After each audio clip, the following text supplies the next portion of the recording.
The central bank says subsidies can continue if the government can pass a law to allow the use of the mandatory reserve. But obviously the country doesn't have a functioning government. So are monetary policymakers being held ransom here? So I don't think it would be a good idea to continue in the subsidy process. So I don't think it would be a good idea for the government or the parliament to vote a law that allows the use of the required reserve. The tragedy of today, the big explosion that happened in Akkar, and all the fightings that we see every day in the queues lining up at the gas station, all of that is due to subsidies. Subsidies of medicine and fuel led to shortages of medicine and fuel in Lebanon. So even if people today want to work, produce to get out of the crisis, they cannot do that because of the shortages of gas, which mean that no transportation, and the shortages of fuel means no electricity, and you cannot produce anything without transportation and electricity. So the problem of subsidies is that the government intention was to actually ease the crisis using those subsidies.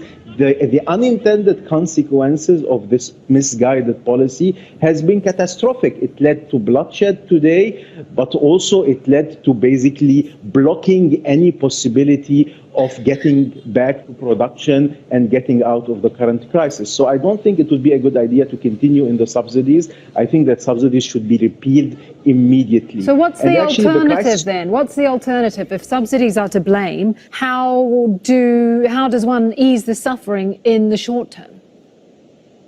So basically, the first thing we need to do is to cut subsidies, to repeal them.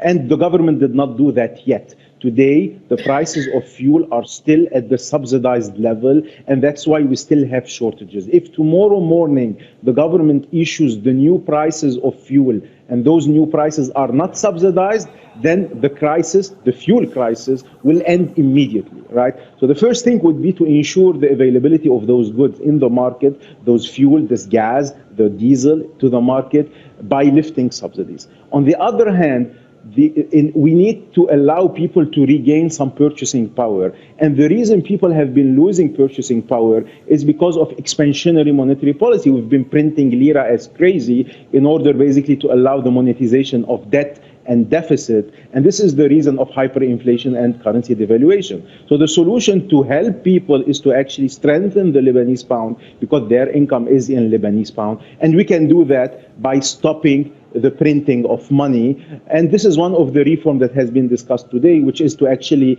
install a currency board. A currency board is a monetary reform that would strengthen the lira and help people recover some purchasing power. Okay, can I just ask you on that, and I'm sorry if this question comes across a little simple, but haven't governments all around the world been printing money to get through the coronavirus crisis? What is it? What are the other factors at play in Lebanon that have, caused it to have such a negative impact?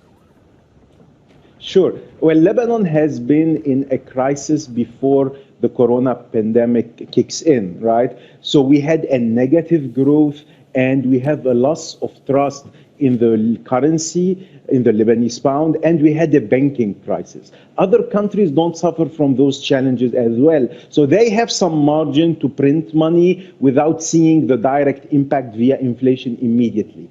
In Lebanon, since people did not trust their banking system, well, because the banking system actually collapsed. I mean, they had good reasons not to trust it, right? Printing money meant that people would systematically ditch this money and try to convert it into the more safer and secure US dollar. So in the specific case of Lebanon, since we already had a banking crisis and the government had already defaulted on the payment of Eurobond, so the government is unable to pay back debt, we had a big crisis, and printing money in the middle of this crisis meant systematic hyperinflation and devaluation of the currency.